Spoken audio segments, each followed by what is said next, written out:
안녕하십니까. 5월 15일 정오뉴스입니다. 첫 소식입니다. 6.4 지방선거의 후보자 등록이 오늘 오전 9시부터 시작됐습니다. 후보 등록은 내일 오후 6시에 마감되고 등록 마감과 동시에 후보자 기호가 확정됩니다. 광역단체장과 시도의회 의원 등 3,900여 명을 선출하는 6.4 지방선거의 후보자 등록이 오늘부터 이틀 동안 실시되는데요. 등록과 함께 기호를 배정받은 후보들은 오는 22일부터 공식 선거운동을 시작합니다. 등록과 함께 정당 의석수 등에 따라 후보자들의 기호가 배정되는데요. 그러나 후보 등록을 마치더라도 공식 선거운동은 등록 마감 이후 6일이 지난 다음 주부터 가능합니다. 현역 국회의원들은 후보 등록에 앞서 국회법 등에 따라 의원직을 내려놔야 하는데 새누리당 정몽준, 남경필, 새정치 김진표, 이낙연 의원 등이 대상입니다.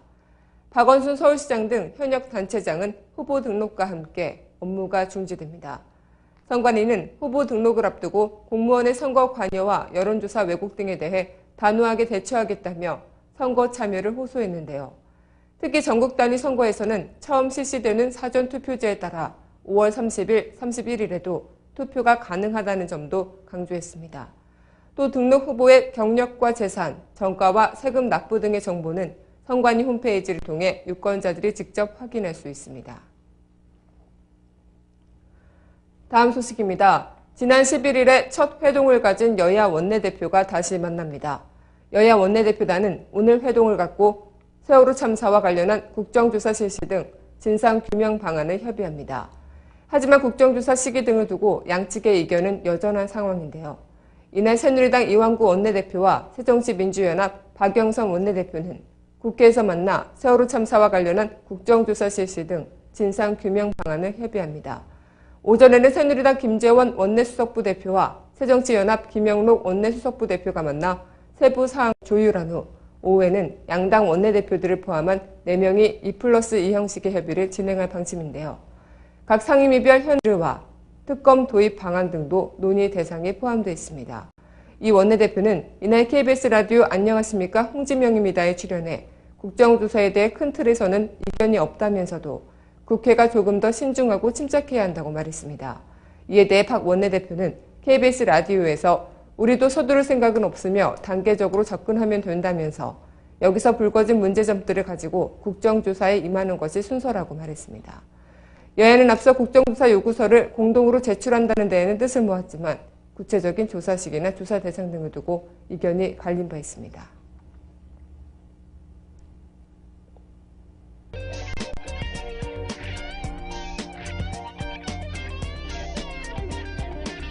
단신입니다. 세월호 사고 해역에서는 오늘 새벽에도 실종자를 찾기 위한 수색 작업이 이어졌습니다.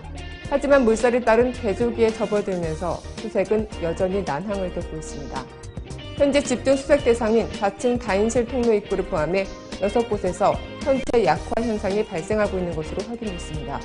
현재 시신을 수습한 사망자 수는 281명, 남은 실종자는 23명입니다. 여야는 어제 합동참모본부가 경기 과천 청계산에서 무인기로 추정되는 물체가 발견됐다고 발표했으나 부서진 문짝으로 밝혀진 이른바 무인기 소동과 관련해 군 당국을 질타하고 나섰습니다. 앞서 합동참모본부는 청계산 석기봉 만경대에서 북한이 보낸 것으로 보이는 무인기가 추락한 것을 등산객이 발견해 신고해서 관할 부대가 수색팀을 보내 수거하고 있다고 밝혔으나 확인 결과 부서진 문짝인 것으로 드러나 물의를 빚었습니다. 어제 삼성전자 권우현 부사장이 반도체 공장 노동자들의 백혈병과 관련해 사과하고 보상 의지를 밝힌 데 대해 반올림이 환영한다는 입장을 밝혔습니다.